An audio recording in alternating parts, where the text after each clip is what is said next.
It began on an ordinary morning, the kind where nothing seems remarkable, just a black man in a sharp suit, boarding a plane like any other traveler.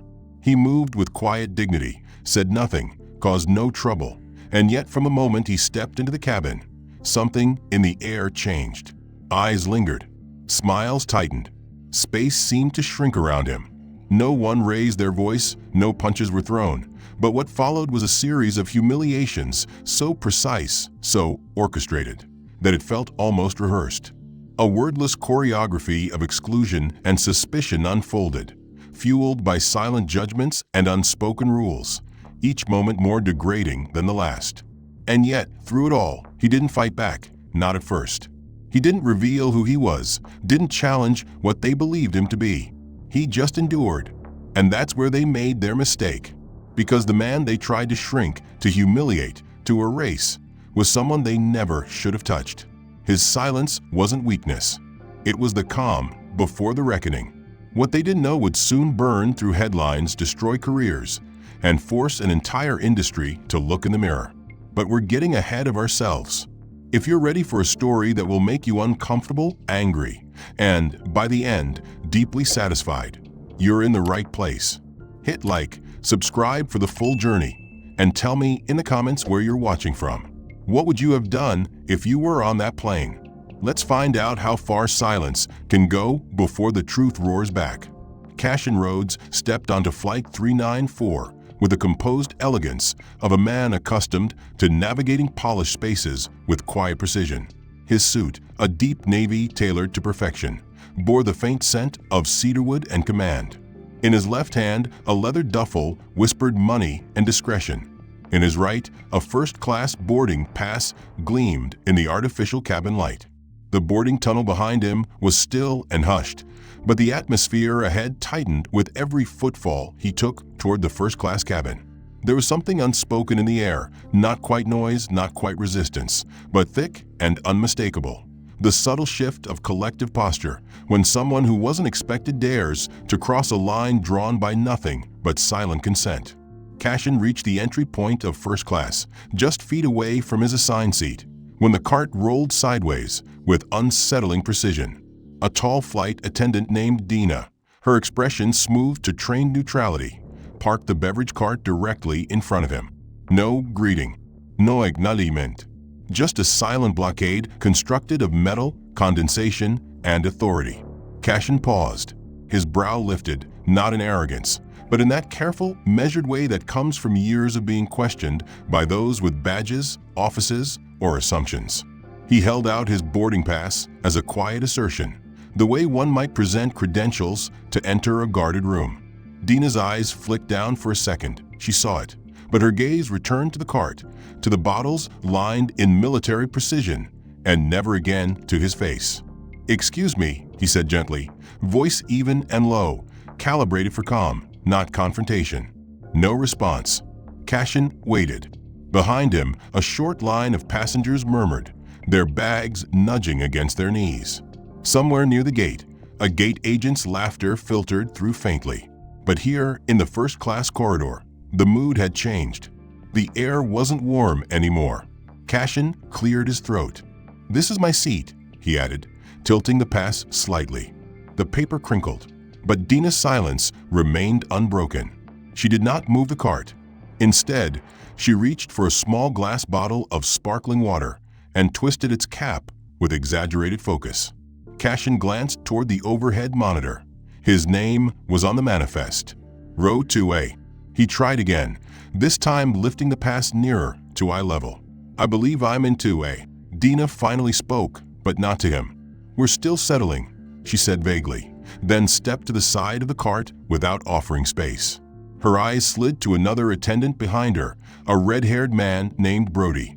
Brody approached with a clipboard, glanced once at Cashin, and said, "Sir, if you could just wait a moment while we sort out seating, we'll get you situated." There was no apology in his tone, no warmth, just a vague inconvenience masquerading as procedure. Cashin hesitated. "Is there a problem?" he asked, still calm, still collected. Brody's smile was mechanical, just verifying. Cashin stood still. He could feel the presence of the passengers behind him, the shifting weight, the quiet impatience. He glanced at his boarding pass again. It hadn't changed. 2A first class. A window seat. Purchased weeks ago. Verified. Paid in full. Dina moved the cart slightly forward, pushing Cashin back by a fraction of an inch without touching him. The message was clear. You don't belong. Not here. Not now. Not like this. Cashin didn't resist. He stepped back, letting the cart pass, and watched it disappear down the aisle like a steel insult. Brody gestured toward economy. Please wait in the forward galley. We'll call you when it's time. Cashin's lips parted slightly, but no words came out. He turned, walked down the thin corridor past the curtain, and stopped just outside the economy section. A stewardess smiled politely at him, without recognition, and motioned to an empty jump seat. He sat. The vinyl was cracked at the edges, the corner sticky from a forgotten spill. He set his bag at his feet and stared ahead. Through the curtain, the laughter of a white man in Tubi floated through, the kind of easy, unconcerned laugh that said he belonged. 10 minutes passed, then 15. No one came. No annoncement. Just quiet exclusion. A passenger from economy asked for help with a child's seatbelt and was tended to before Cashin's presence was even acknowledged again. When Brody finally returned, he didn't speak, just held out a slip of paper and gestured for Cashin to follow. What's this? Cashin asked. We've moved you, Brody said curtly, due to a clerical error. Cashin looked at the paper. 27B, economy, middle seat. He blinked. There must be a mistake. Brody's voice was firm. That's the reassignment. We apologize for the inconvenience. Cashin reached into his inside pocket, retrieving the boarding pass again, examining it under the soft blue light. 2A. It still read crisp, unblemished, and indisputable. His name, Cashin Rhodes, was typed in bold black print, and yet that name, that designation, that proof of purchase and place had been erased from reality with the precision of institutional erasure. He pressed the call button above his head. A minute passed. 2. No one came. When a uniformed attendant did finally appear, it wasn't Brody or Dina, but a younger woman, nervous and clearly new. Her name tag read Amira. She leaned in cautiously, her voice clipped with nerves. Yes, sir? Cashin held out the boarding pass. Can you check this for me? I was assigned 2A. There must have been a mistake. She glanced at the paper, her brows knitting slightly, then looked at the screen on her device. I don't have you listed for first class, sir, she murmured. This shows your current seat. 27B. Cashin's lips thinned. That's impossible. I bought this seat weeks ago, paid for it in full. The agent confirmed it at the gate. Amira hesitated. May I take this to verify? She asked, holding out her hand. He nodded, slowly relinquishing the pass. She retreated toward the front of the cabin, steps quickening. Minutes dragged. Passengers around Cashin went back to their distractions, but his eyes stayed fixed on the narrow curtain separating the cabins. He watched for movement. Nothing. He reached into his pocket for his phone. No signal yet. Still midair. He tapped uselessly at the screen, then let it fall into his lap. The curtain rustled at last. Amira returned, her face pale, lips pressed into a tight line.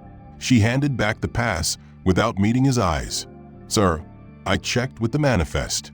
Your name wasn't on the list for 2A. I asked the purser. He said she faltered. He said what? Cashin asked sharply, not raising his voice, but slicing through her hesitation like a scalpel. She swallowed. That your ticket might have been incorrectly encoded. He said we had an overbooking, and Cashin interrupted. And the person bumped was the only black man in first class. The words were too loud. Heads turned. The girl's face flushed red. Sir, I don't make those decisions. No, he said, his voice tight, but you enforce them.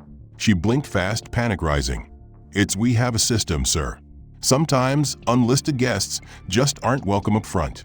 I mean the seating algorithm doesn't recognize some. Her words trailed off into incoherence. Unlisted guests, Cashin repeated, the words bitter on his tongue. He wanted to ask her what she meant. Wanted to demand clarity, apology, justice. But her face told him everything. She had been told to pass along a script, and she had fumbled it. She wasn't meant to speak plainly. He took the boarding pass back, folded it in half, and tucked it away.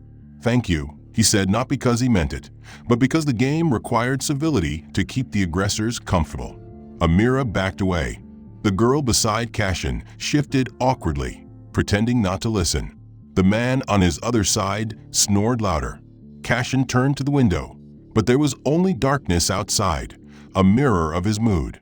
He had never felt more visible and invisible at once.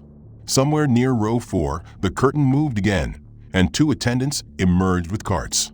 From the angle of his seat, he could see the corner of first class, cherry wood paneling, gold-rimmed glasses catching the cabin light. He saw the top of the seat that should have been his. A man now sat there, a white man, older, red-faced, laughing at something the attendant said as she topped off his drink. His legs were stretched, wide like he owned the air between them. Cashin's throat tightened. He could hear his father's voice, steady, exacting, warning him years ago about spaces like this. "They don't need to tell you you're not welcome," he'd said. "They'll just pretend you were never invited."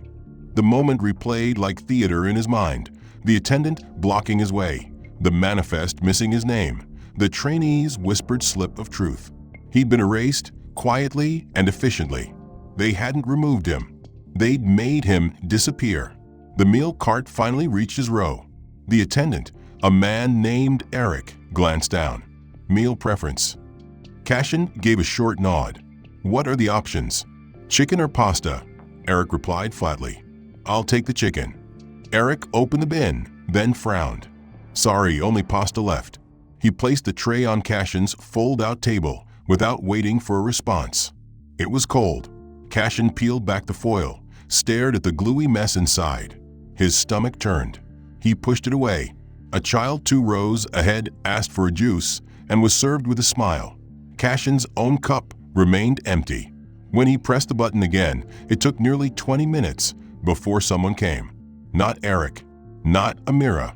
Another face, another pair of eyes that looked right past him even as they stood in front of him. "Water," he said simply. The attendant nodded, left, didn't return. The seat in front of him reclined suddenly. The tray bounced. The pasta slid sideways. Cashin sat there, frozen. His body occupied the seat. His name was printed on paper. But in this system, in this space, he didn't exist. He imagined what the manifest must have looked like. Names and rows scrolling neatly across the screen. And his, deleted. Edited out with the click of a mouse, like a typo. A mistake, they might call it later. A clerical error. An algorithm issue. A misunderstanding. But no one had misunderstood anything. They had seen him. Around him, passengers shifted in their seats, insulated by headphones and drinks and false comfort. But Cashin could feel their occasional glances, the subtle head turns and averted eyes that followed every time a flight attendant passed him without pause. Somewhere near the front of the plane, laughter erupted from the first-class cabin, a short, guttural burst, followed by the clink of crystal and the casual ease of men who had never been told they did not belong. He sat straighter, tried to breathe deep, to shake off the sour taste of injustice. But the oxygen felt thin here, diluted by indifference. Then it happened. A crackle sounded overhead as the intercom chimed. "Ladies and gentlemen," came a voice, male, nasal, vaguely amused.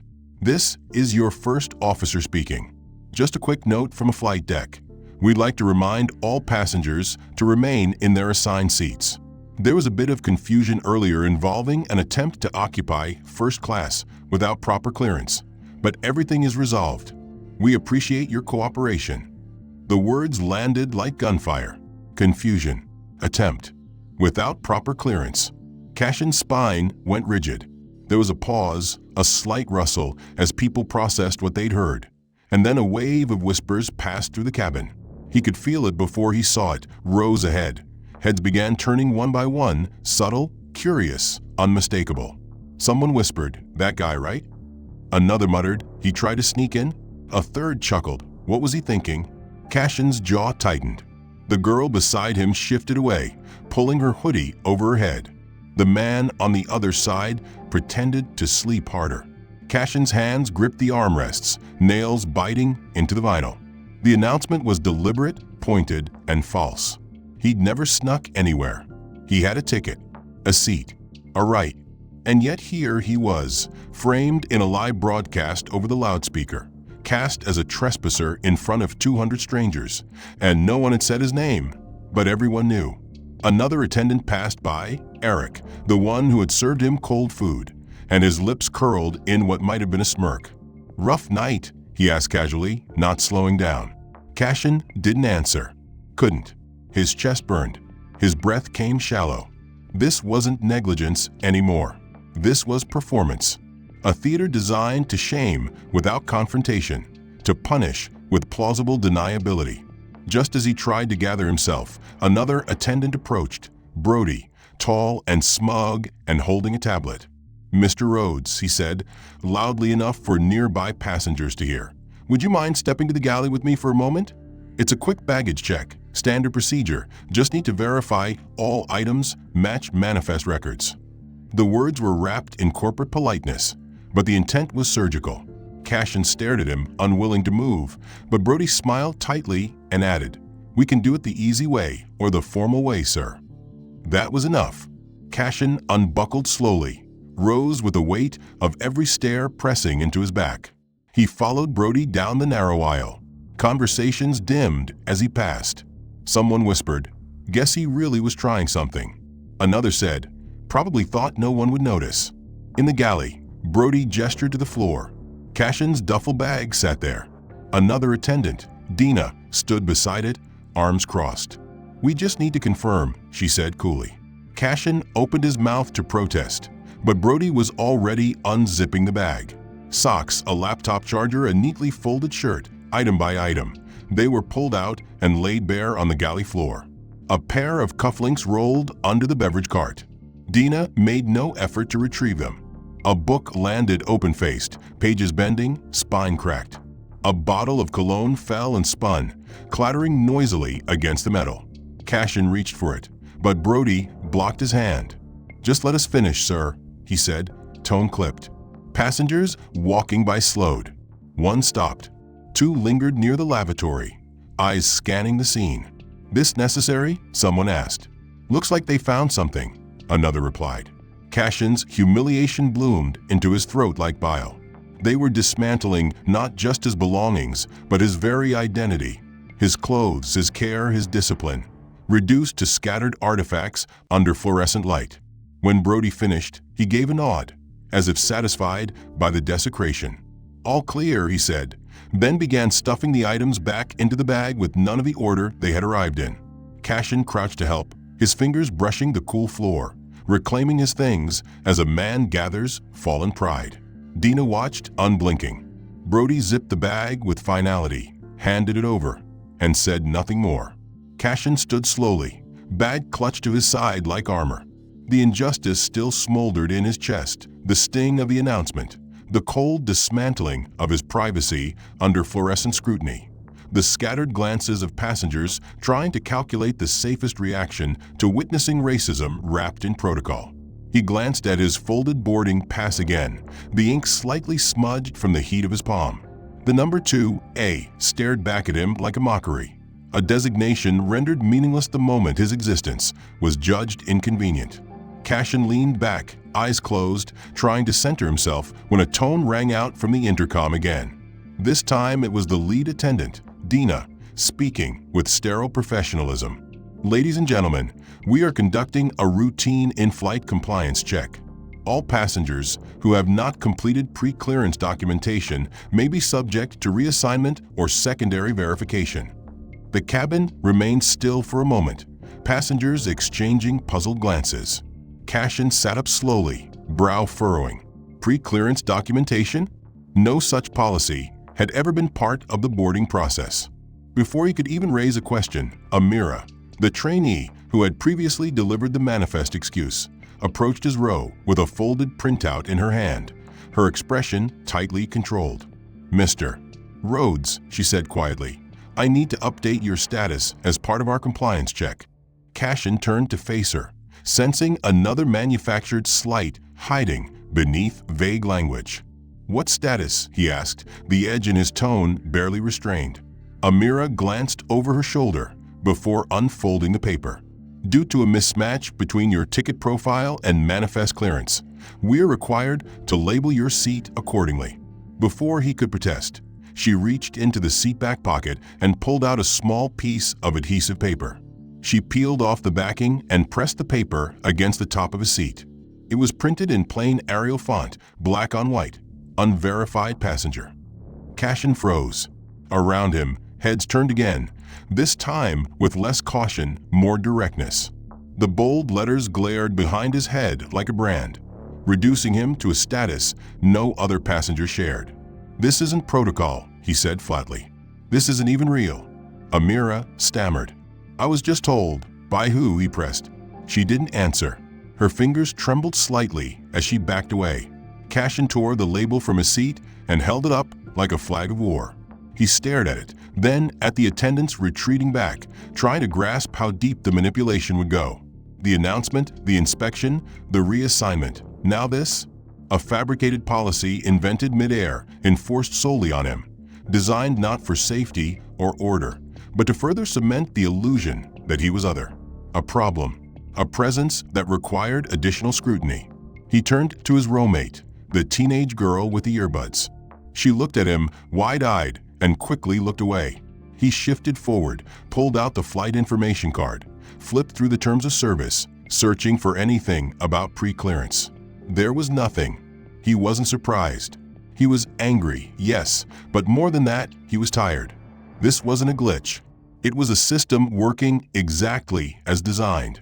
A few rows ahead, Brody appeared again, approaching with that same infuriatingly composed posture. "Mr. Rhodes," he said calmly, "is there a concern?"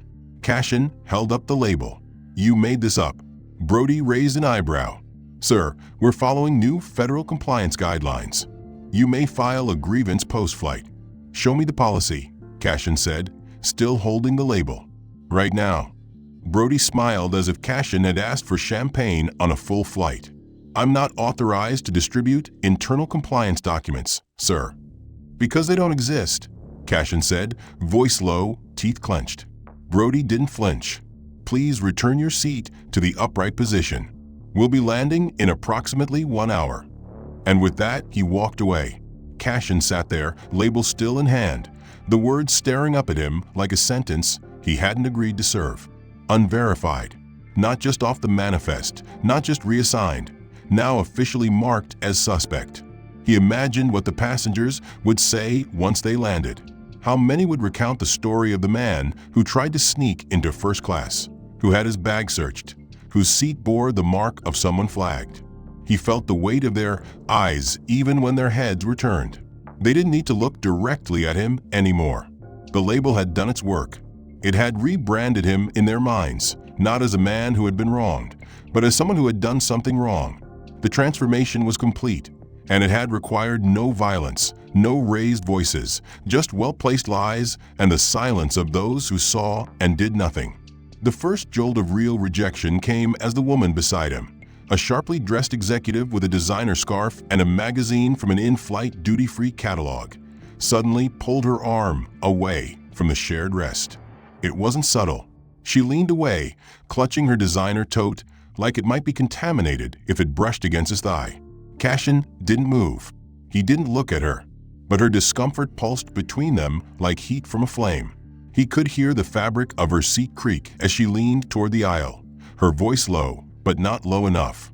"Excuse me," she said to the passing flight attendant. "Could I be moved, please? I'd prefer a seat further from the lavatory." The lavatory wasn't near them. They were 10 rows away. But the attendant, catching the coded language instantly, nodded and smiled. "Of course," he said. "We've got an open seat in 29D."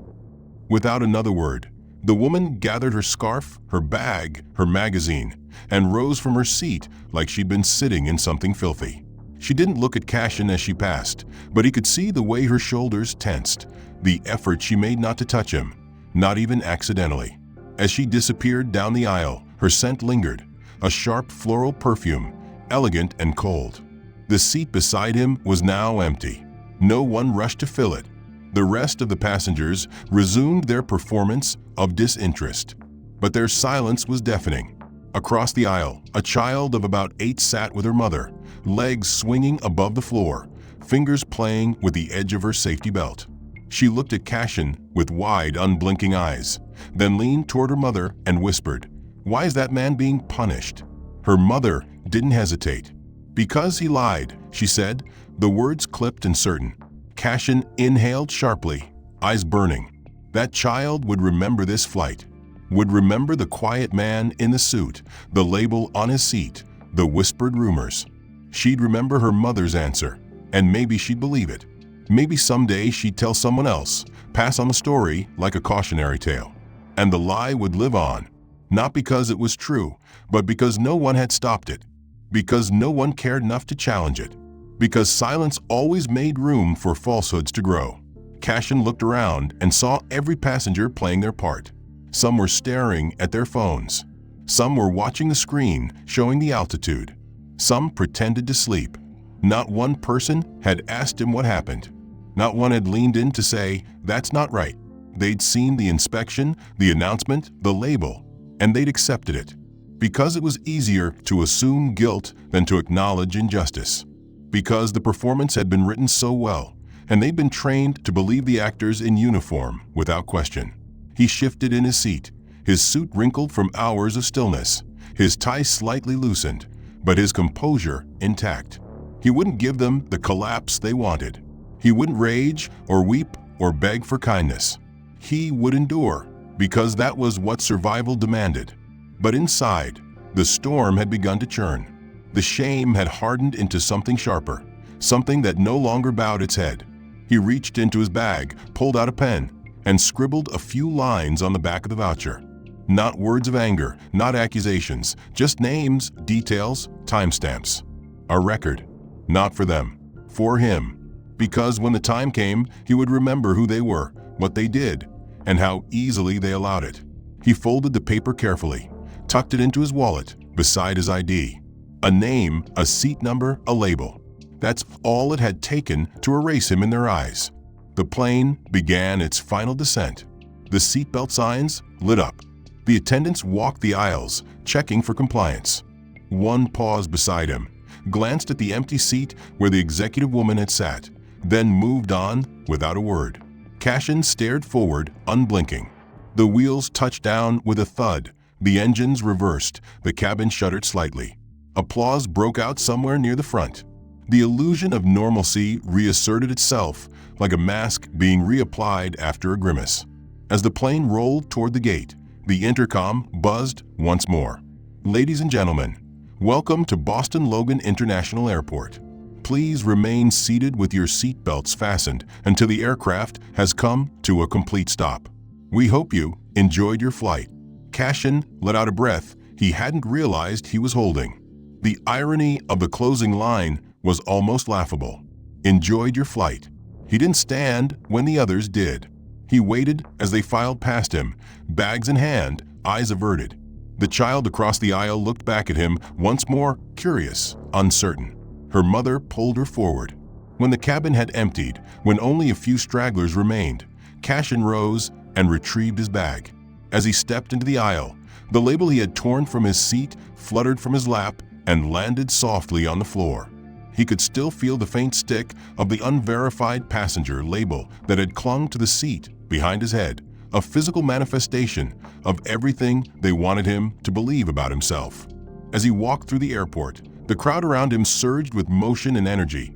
Passengers reunited with family, travelers on business, college students with oversized backpacks. None of them knew what had happened inside Flight 394, and none of them would believe it if he told them. That was the cruel trick of it all. It was built to be deniable, designed to be invisible. By the time he reached his connecting gate, his pulse had steadied, but the nausea remained.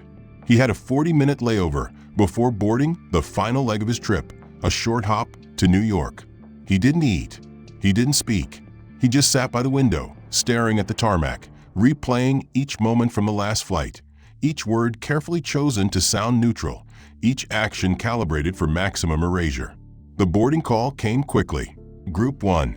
His name flashed on the screen, Rhodes, C First Class. For a brief second, he felt his gut twist. The seat was his. Booked. Paid for. Legitimate. But the fear gnawed at him now. What would they do this time? Would it be worse? Was the last humiliation an anomaly or part of a system with no bottom? Still, he boarded. He gave his pass to the gate agent, who scanned it without expression, and walked the narrow jetway with the forced steadiness of a man preparing to walk into a lion's den pretending it was a meeting room. When he stepped onto the plane, the attendant looked at the boarding pass and nodded. 2A, she said. Straight ahead. No cart blocked him this time. No awkward shuffle. He took his seat in silence, set his bag beneath the seat, adjusted the seatbelt, and exhaled slowly. But the calm didn't last. 15 minutes into the flight, just after takeoff, the entertainment system flickered to life. He slipped on his headphones, trying to disappear into the quiet rhythm of an old jazz album, something he'd saved for flights like this, Miles Davis, muted and mournful. But just as the first notes began to roll, the headphones were snatched from his head without warning. He turned in shock to see a steward standing over him, face stony, holding the headphones in one hand like a piece of garbage. Not for you, the steward said. You don't deserve first class. The words landed like ice water. Cashin blinked, stunned, unsure whether he'd heard correctly. Excuse me, he asked, voice sharp with disbelief. The steward dropped the headphones onto the armrest with a clatter and leaned in. You heard me, he said quietly. Don't act surprised. You know exactly what you are. Cashin stared, unable to move. His breath caught. There were passengers beside him, across the aisle, behind. None said a word. None intervened. The steward stepped back, glanced at another attendant behind him, and muttered something under his breath.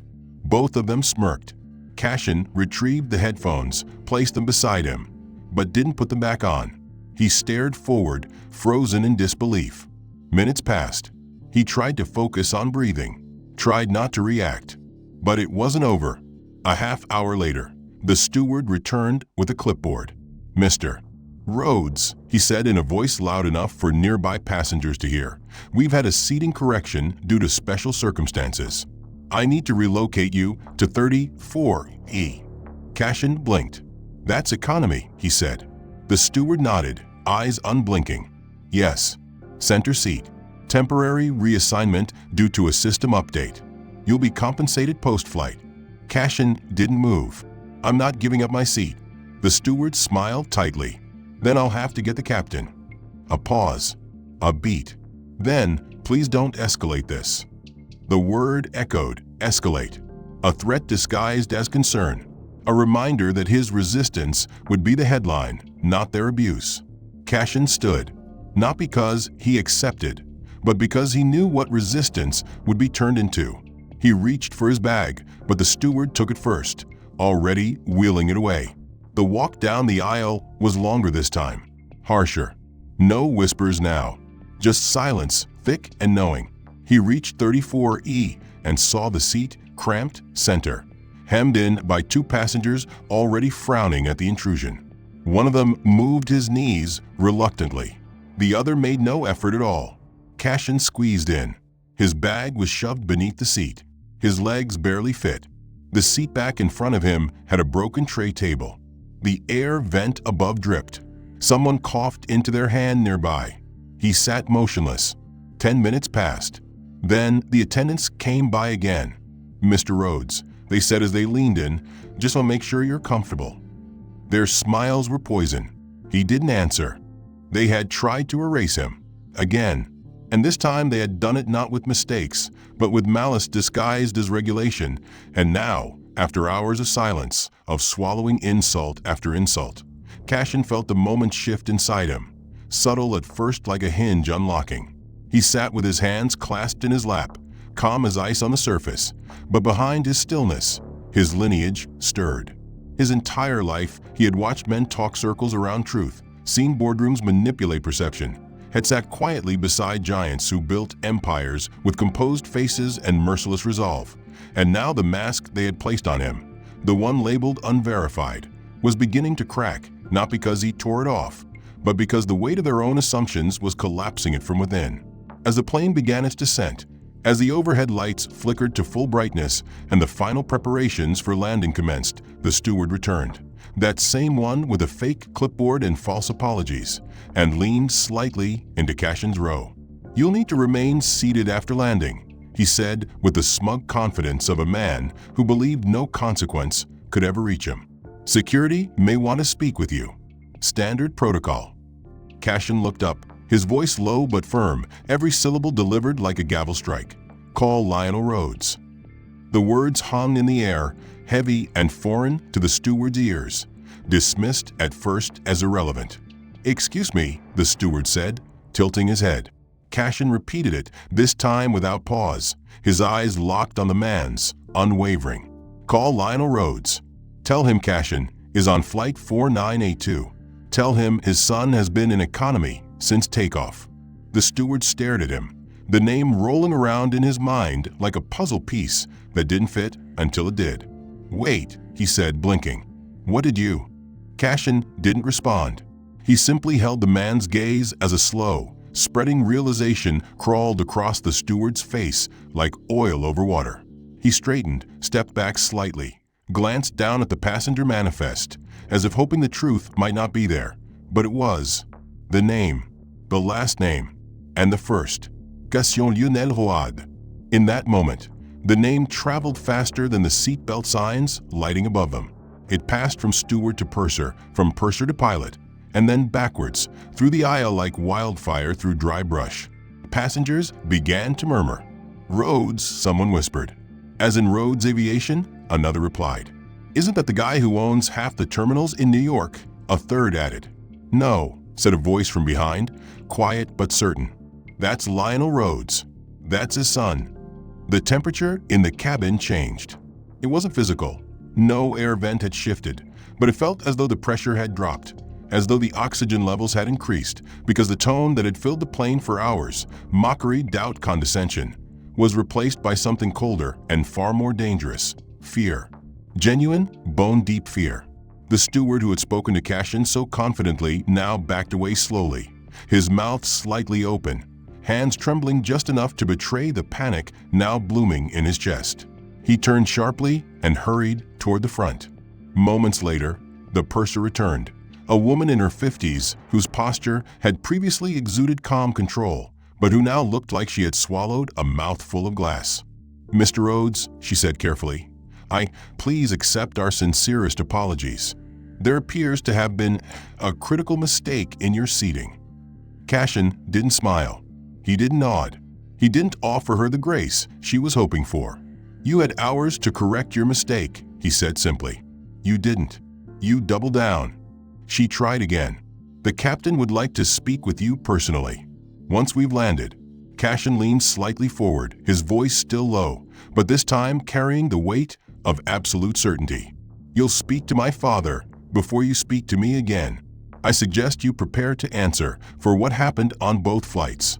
The purser nodded quickly, her face pale. "Yes, sir." She retreated. In the rows ahead, passengers sat in stunned silence, many of them now realizing they had laughed, judged, and ignored a man they would have groveled before if they'd known his last name.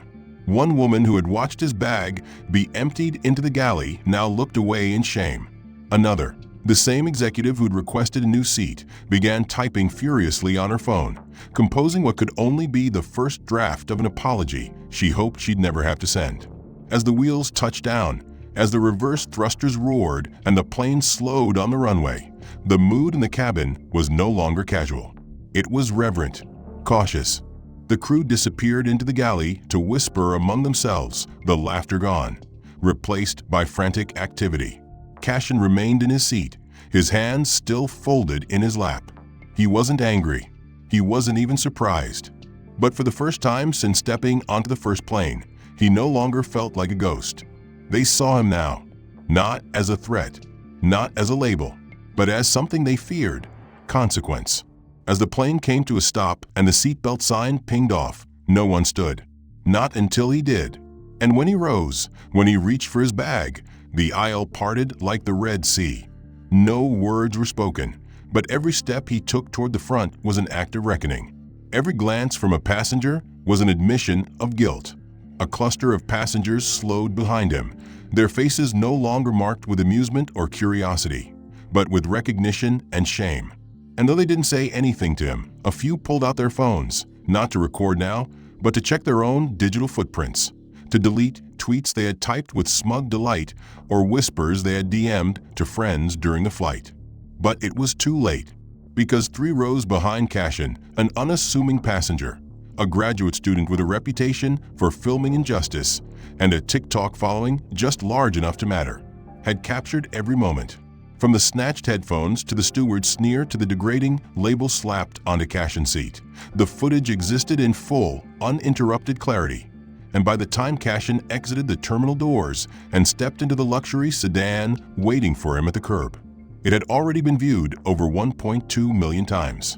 The clip, titled "This Airline Just Humiliated the Wrong Passenger," exploded across every platform: X, TikTok, Instagram, even LinkedIn.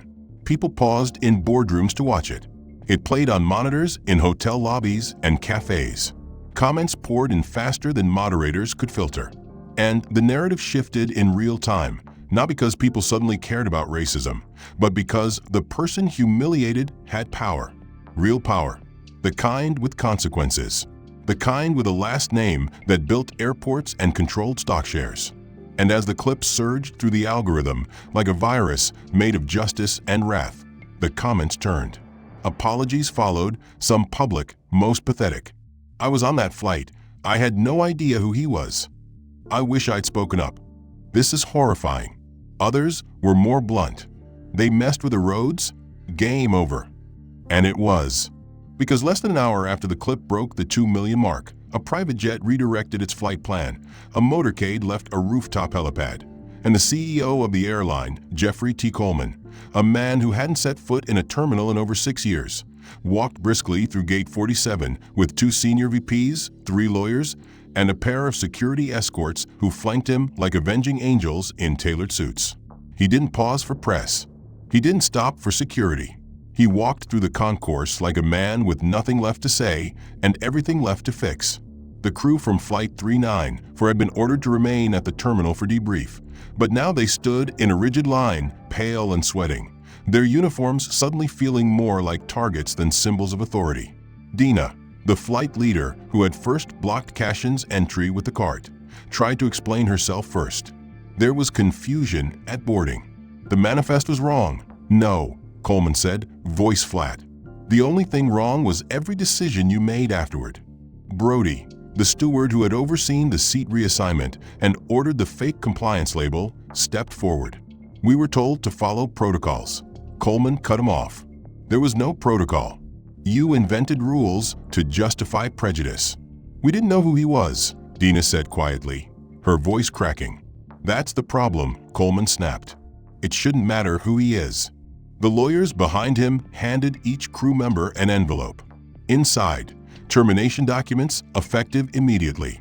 "You're all dismissed," Coleman said. "Your badges now." One by one, they surrendered their lanyards, their pins, their access cards. The sound of each item hitting the table was small, but final.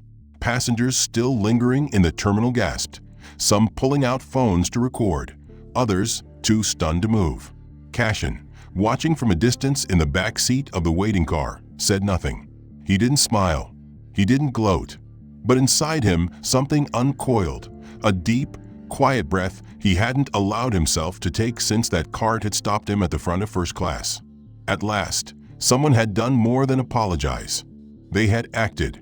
The consequences had arrived not quietly, but with force, and the world was watching. Inside the terminal, the CEO turned once more to the remaining staff. "Tell your teams," he said. "We don't treat guests this way, ever. This ends now." And with that, he walked out. The crew dispersed, some in tears, some angry, some stunned silent. But all of them left empty-handed. Outside, reporters began to gather. The story had already escaped containment. "Airline fires crew for mistreating founder's son" headlined dozens of outlets. But Cashin knew the real story wasn't about nepotism or name recognition. It was about visibility. about how it took the public dehumanization of a wealthy black man to make the system flinch. Less than 24 hours had passed since the flight, since the video detonated across digital space, since passengers recoiled and the crew fell like dominoes under the weight of undeniable evidence.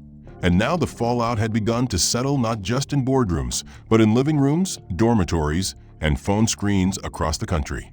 Cashin hadn't spoken to the press. He didn't need to. The video had done the talking. The facts were immutable.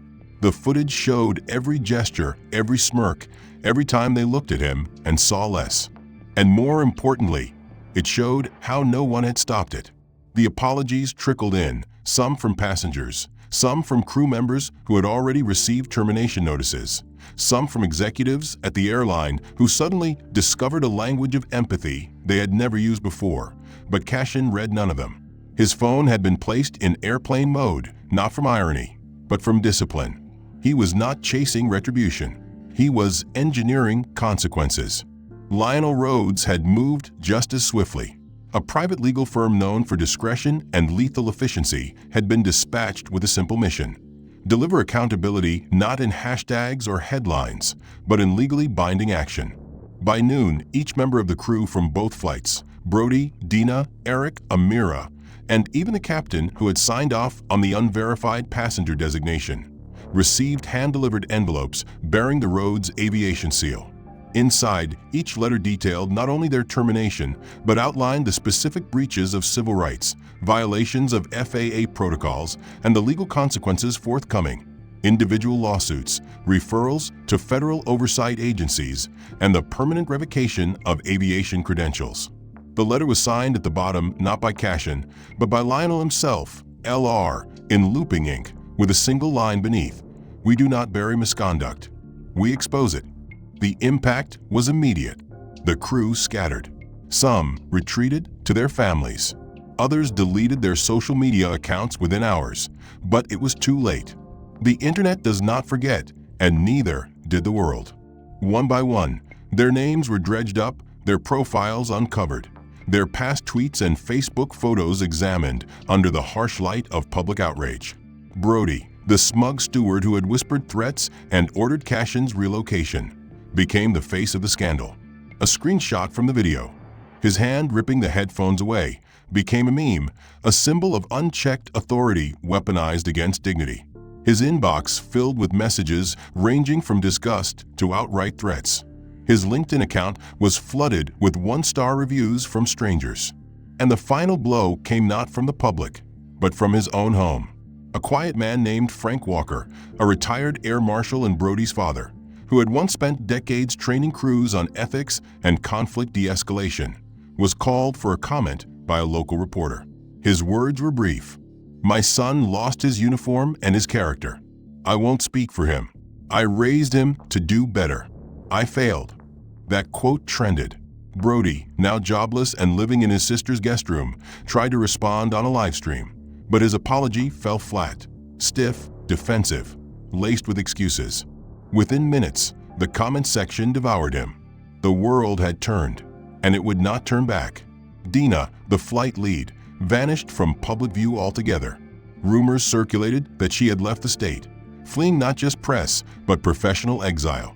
Her resume was tarnished, her career path erased.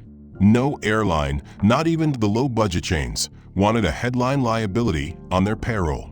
Eric, who had sneered as he delivered Cashin cold pasta, posted a video 2 days later in a hoodie, eyes bloodshot, claiming he never meant to offend and didn't know who the guy was. The comments were merciless. "You didn't need to know who he was," one reply read. "You just needed to treat him like a human." Amira, the youngest of the group and arguably the most naive, tried to defend herself by claiming she was just following orders. But when footage showed her placing the unverified passenger tag with full knowledge of its meaning, the sympathy evaporated. Cashin did not speak publicly about any of them. He made no appearances, no interviews. He let silence work for him this time. Retribution wasn't about spectacle. It was about correction. The real work was happening behind the scenes. Lionel had summoned every senior leader in the company to a mandatory ethics overhaul session.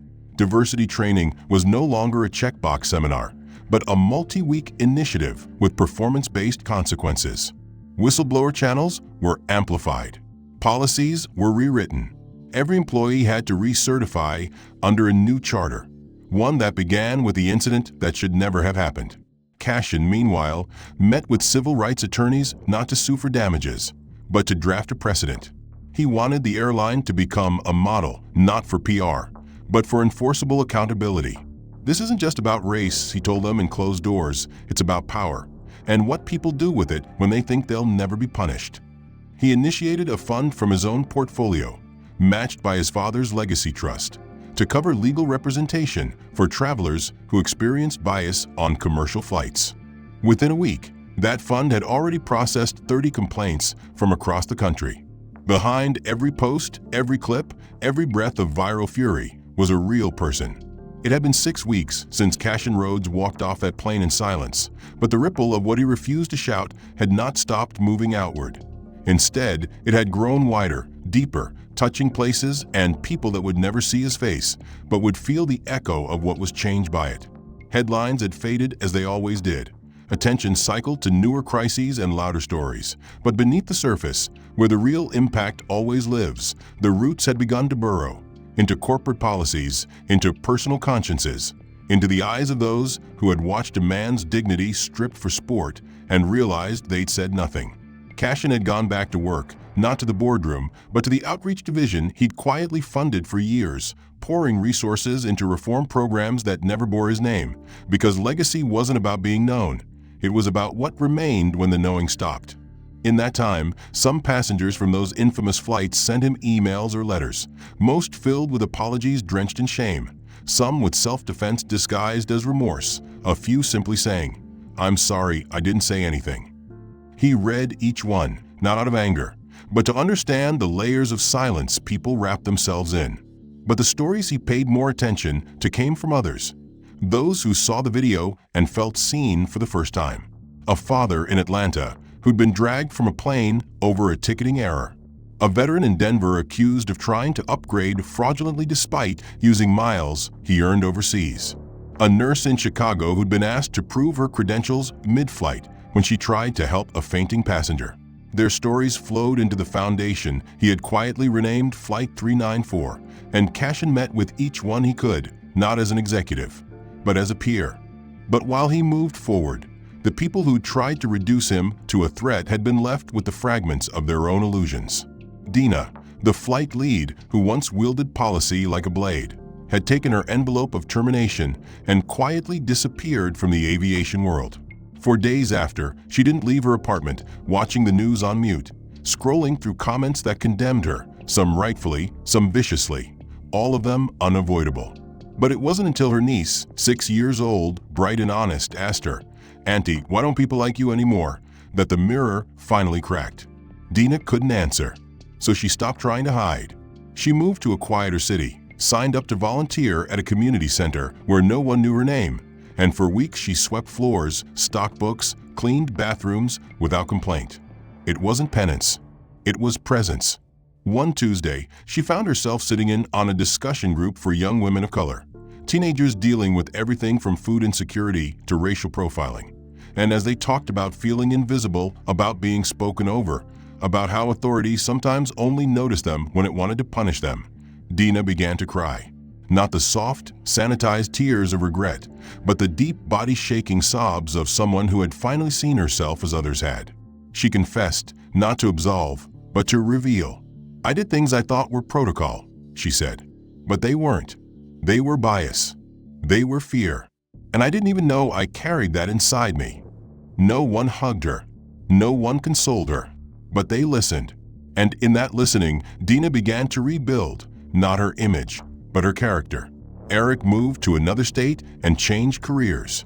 Amira returned to school, studying social work. But Brody resisted. For weeks he seethed in silence, blaming Cashin, blaming the media, blaming a world that punished him for one mistake. But late one night, after watching an interview with Cashin speaking softly, thoughtfully, about how change isn't about vengeance, but about interruption, something in Brody broke. Not violently, not loudly, just quietly, as if a knot had finally given way. He took out a notepad, the kind his father used to keep in his uniform pocket, and began to write. The letter took hours. It was not eloquent. It was not polished, but it was honest. He admitted to what he'd done, how he had judged Cashin the moment he saw him, quiet, black, alone, and had let every stereotype he never challenged fill in the blanks. He admitted that the label had been his idea, that the headphone snatch was performative, that the laughter afterward was real. He didn't ask for forgiveness. He asked for understanding. He mailed it with no return address. A week later, he received a letter back, no more than one sentence, written in clean block print on thick stationery. It read, "Make sure the next man doesn't wear what you projected onto me." That was it. No name, no signature. But Brody knew. He read that sentence 100 times. It didn't erase what he'd done. It didn't restore his job. But it shifted something. Because the mirror was now permanent. He couldn't unsee himself. And with that sentence, Cashin had done what no firing, no comment thread, no viral clip ever could. He had made him accountable not just to the past, but to the future. Months passed. New flights lifted off. New passengers boarded. New stewards issued safety instructions. But somewhere in the fabric of the industry, change had begun. Not in slogans, not in PR campaigns, but in small, quiet acts. A steward pausing before assuming, a passenger standing when someone was mistreated, a child whispering a question, and a mother answering it differently than before. In a world too often addicted to noise, Cashin had chosen restraint, and by doing so, had made every word matter. He never became the face of the movement. He never sat for a cover story. But in offices, in break rooms, in HR trainings and crew briefings, the story of Flight 394 lived on. Not as a scandal, but as a caution. And as a standard. The longest mirror, after all, is not the one we hold up once. It's the one we never put down. The end. If this story moved you, don't forget to like and subscribe. It helps more people discover powerful narratives like this. I'd love to hear your thoughts. What did you think of Cashin's journey? Which moment hit hardest for you? And where are you watching from? Drop a comment below. I'm reading all of them. Let's talk about the story, the message, and what justice looks like when no one's watching.